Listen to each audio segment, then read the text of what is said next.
A dutiful wife took to social media to appreciate her husband for cheering her on. I quote, "Hey love, have been on the front line, but you have been behind me cheering me on and lending a shoulder to cry on. Thanks for your hard work and being behind me on the front line. Love you, baby."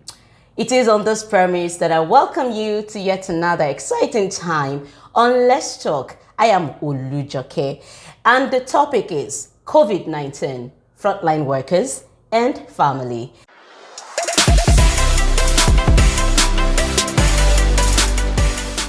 Joining me to actually do this is our frontline hero, Oyenike, and her husband, Elijah. Nika is in us. So hello, guys.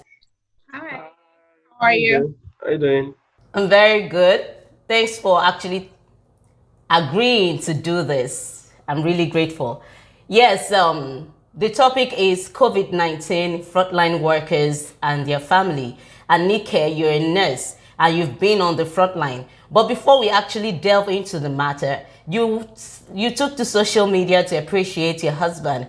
What actually brought about the thought? Why did you think it is necessary for you to do that? I do understand the place of family during this pandemic. For me, my husband has been a big support system for me. My family, even in general, that's my mom and my siblings. They've been a huge support system for me during this trying time, and it was just a way for me to just show my appreciation for them and not just taking them for granted, because I don't know what I would have done if I didn't have the support system that I have. Wow, that's so beautiful. Also, you actually responded to someone sometimes back. According to you, you said it hits the wrong nerve. Please share with us what exactly was what the person said and why did it hit you that bad? A friend of mine on Facebook, I don't know what prompted him. I don't know what he saw. I don't know what news is listening to. Responded that the numbers that the news outlets were presenting about the COVID happenings and everything was all wrong.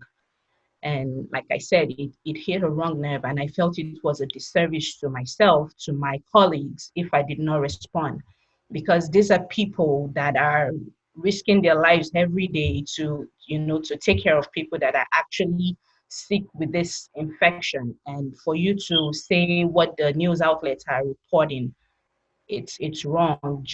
I mean, that was really, it was hurting to read that, you know. It was heartbreaking to read that. I felt so unappreciated. On behalf of my colleagues too, it was just a disservice if I did not respond to that. I eventually had to unfriend the person. I mean, Wow. because yeah, because he just went on and on, and it was going to be a social media back and forth with that person, and it was a waste of my time really to entertain that person's fully. I'm sorry to say. So Well, I actually understand where everyone is actually praying for you guys. We know what's up and how it has been. Even we that at least we are not in your line, but we could share in your pain. And someone coming up that way to say something like that is actually something that it's not really nice. So Elijah, being the husband of a frontline worker, how has it been? It's been a mix of joy joy. and sometimes worries. To think of your spouse going to work and not sure of what they are going to come into contact with. You owe it to them to still love them. Even in the middle of them walking that road that looks a little bit um, unsure, because you don't know what they are coming back with. But either way, you have to be a crying shoulder when the needs arise. You have to provide that support to uh, provide things that they rather will have done for themselves. And for me, that is a responsibility that I don't take for granted, and I just thought it's the right thing to do, being the husband. Yeah. Okay. Was there any time that this actually changes the way how the home is being run at any point in time? She when she comes back from work, definitely she has some things she does, especially with your daughter and all. But because of these, how has the routine changed? Quite frankly, it's never really been about delegated duties. We all just get things done, right? And so whatever she can do for my daughter, I can do the same too. So they've never really been a vacuum. You know, if she's available to get certain things done, she does them, and if she's not, it's really not a big deal. We understand it and we get them done. So there have not been any vacuum, and the roles have not changed because in the first place there are no delegated roles. Yeah. Okay, what about Joanna? Nike, has there been any time Joanna has she ever given you anything, any sign like, oh, mommy, don't you think it's necessary for you to just leave this job? Or when you go to work, and because I've heard some nurses say, oh, no, no, no, I have kids at home. I cannot do this, I cannot do that. Some will even say, okay, they might just decide to tell them is it call out or something like that. How has it been with you, with Joanna?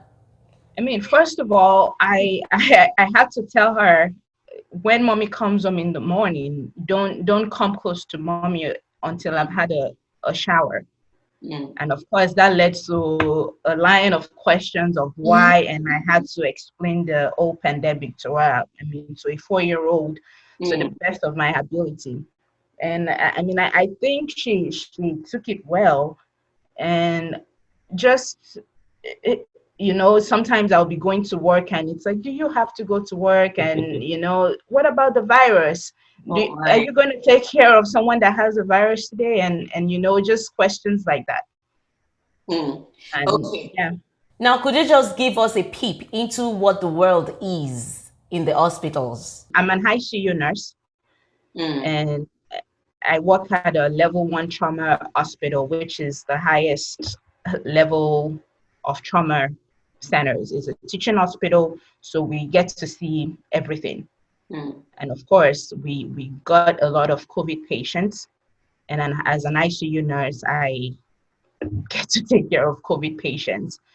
I I mean, it's definitely it is a tough time really for healthcare workers. We had to go through the motions of this whole pandemic that nobody knows how to respond to. I mean, it's still the case now.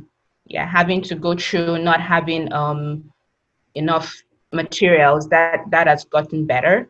And I mean, just in general, just taking care of these patients, it's just hard. These people, their families cannot even be with them. And at this point, you are like the only family, you're like the only voice of reason, that they're hearing. And it's just sad. The fact that, these people are by themselves, they don't have any contact to the outside world. It's really it's tasking, because you have to be there taking care of their health. You also have to meet their emotional needs as much as possible. And that's just so overwhelming. So I mean, it's definitely a trying time for healthcare professional. For me, it's taught me a lot. It's taught me to appreciate life better. It's taught me to appreciate my spouse, my family better, because life is just short and uncertain. Okay, I actually know of someone that even in her house, she uses face mask as a nurse. She uses it, and sometimes it's someone that at least I actually work with, kind of, and I just realized that, and I wonder, why would a mother, of course, she wants to hold her daughter, her children, and children too are very funny. Thank God you say your own daughter actually agreed with you. What if there is a situation where the children doesn't just understand what mommy is talking about? You get? Now, for you were able to sail through that part. I'm sure you've had gist from your other colleagues on how they've been managing. I also on this, I heard about someone whose husband just basically gave her the basement to stay. It's really a terrible thing. I'm sure you guys gist, you guys talk about your challenges, Please let us know some of these things. I mean, I have colleagues that have families, and since the pandemic started, they've been living in hotels Wow. because they have elderly parents at home. They have sick, you know, kids that can potentially get sick, asthmatic patients, and all of that. And because of this, they have to stay in the hotel for what? This started since March, Yeah. and they've been in the hotel ever since then. I mean, I had to stop my kid from going to daycare. Daycare is open, but I stopped her from going to daycare because I just couldn't bear the fact that I don't know what I'm coming home with. At least if it's within our four walls, we can share whatever it is within our four walls. But I don't want her to take it to school. And it's the other way. I don't know what she's going to go in contact with in school and come home, Yes. and then I have to go to the hospital and infect the other people. So, we have everybody have to make some kind of sacrifices. Right. I've had a colleague that had to talk to her daughter about the fact that, look, mommy can get sick and potentially die from this. I mean, Wow. that is a very, Wow. very difficult conversation to Exactly. have A with your difficult. child. Yeah. Mm. So yeah, and I mean, it goes the list goes on. You can ask my husband times I come, babe, come check my temperature, my throat is tickling, and stuff like that. Yeah. Elijah, how fearful were you in this whenever she comes like that? Because you can't practice social distancing in this instance. So for me, like I said, it's been a mix of joy and man, she comes into the Hey, Joanna, how are you? Say hello to everyone. Okay, let me just quickly say something with Joanna. Joanna, were you scared of mommy working with COVID patients? And with the virus. And the virus, I oh don't God. want to get sick. I'm scared. Oh, Okay, that's wow. Thank God you won't get sick and mommy is not going to get sick too. All right, Elijah. okay. Okay. Okay. Thank you. Go upstairs. Sorry for the. No, no, no, no problem. I hope you understand. Yeah. So like I was saying, it's a thing of a mixed feelings, right? You want to make sure that your spouse is protected, and you want to be there for them as much as possible, but you also want to take precautions so that you all are safe in the end, and that's what we try to do. But I really don't. I'm really not fearful to deal with my spouse because that's what we have committed to anyway. So Mm. we find a way to navigate through that without exposing each other to the tendency of getting infected or our daughter getting infected. Yeah. Mm. Okay, being the husband now, I'm sure you've received a lot of calls in the initial stage, maybe calls that you won't even be able to share with her so that she won't be, scared of anything. Has there been any time that family members from far and near called you in any way to say some things or to tell you to tell your wife, don't you think she should stop working? All of this. Yeah. So the thing is, I have very supportive families and Oh, friends, thank both God. far and near. And I remember one of my friends from California calling me, and he called me like twice in 2 days, which is unusual, right? Mm. He was just calling to check up on me, and then the second time he called to tell me that that a doctor friend of mine on Long Island got the virus and now he's getting better. I'm just calling again to be sure that you're fine and your wife is also fine. I said, yeah, we're fine and we are doing okay. The best you can do for us is just remember us in your prayers. And a couple of my other friends too from Nigeria will call and just to check up on us and that. And people have been very supportive.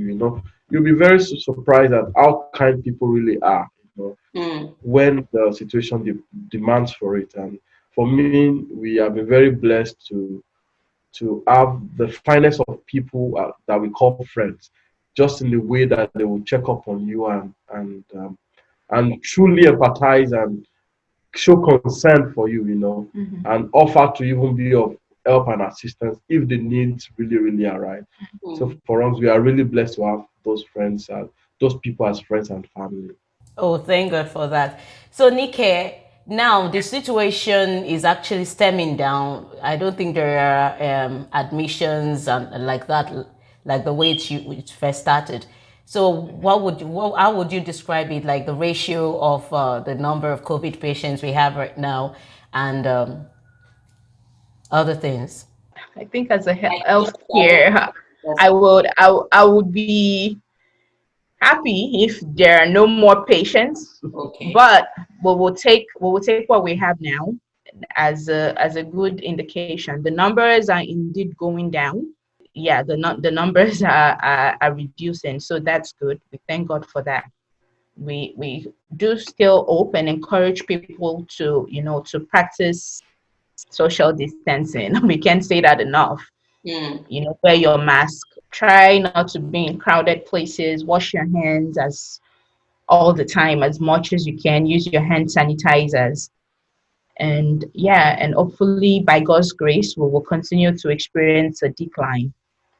Okay, do you think this can actually be totally eradicated? I don't know if I'm in that position to Yeah. to comment on that, but as there are certain things like we have to talk about vaccines. Mm. We have to talk about actually getting a medication that can solve or that can treat people that have COVID.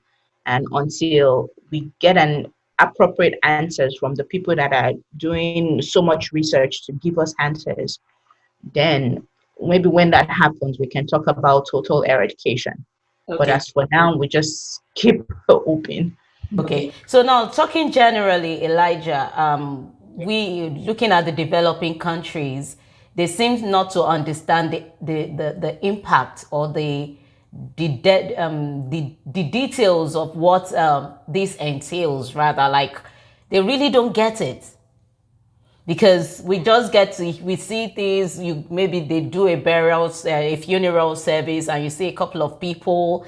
The lockdown. There was they had a raise of lockdown, and the number of people that you see getting crowded and all jam packing a particular place and everything. Now looking at that, now that's the developing world, and in a developed world, how can you juxtapose this?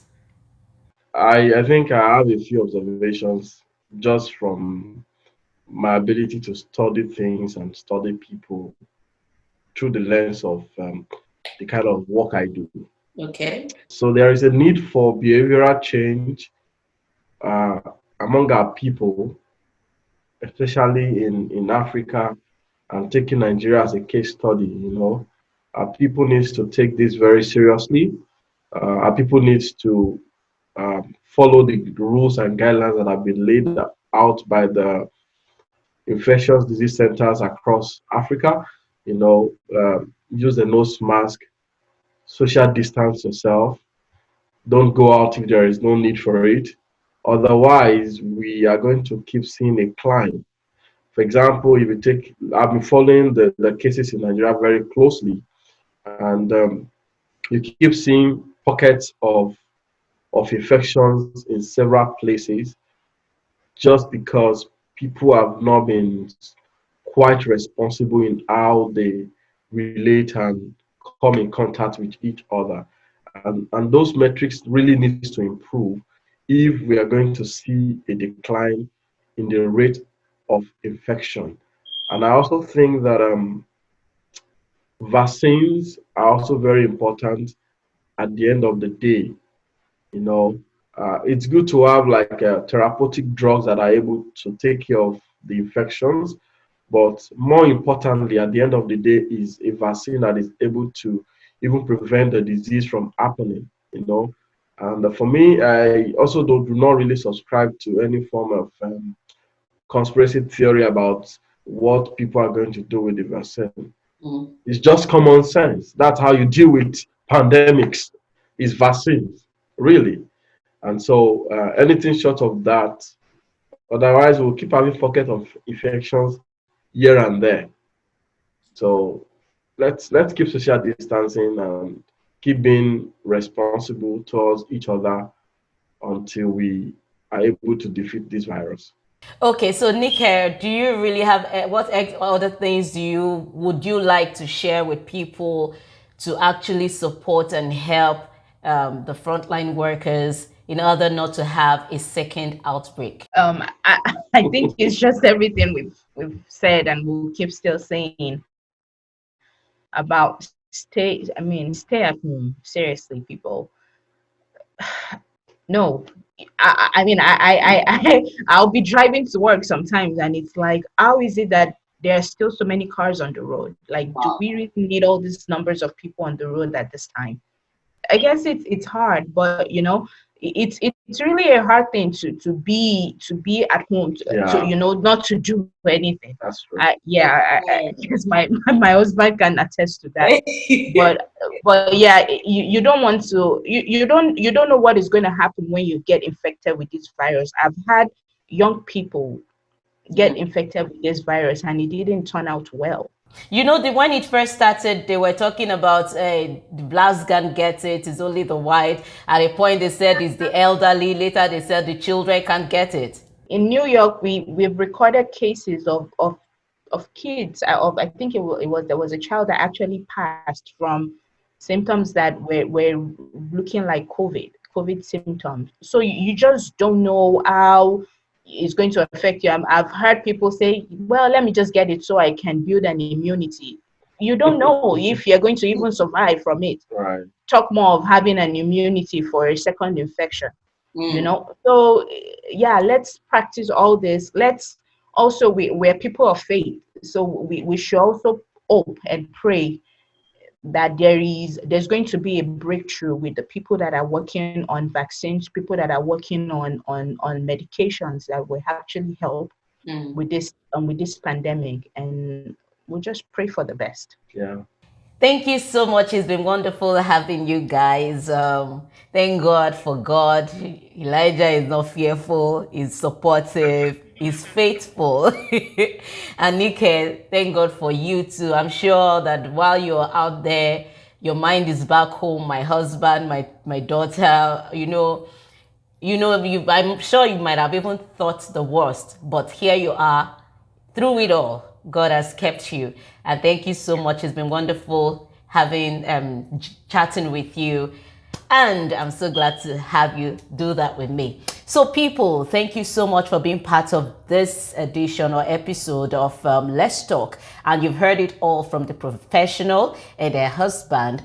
And please, try not to say words that you cannot back it up. If you're not in the system, you don't have anything to say about it.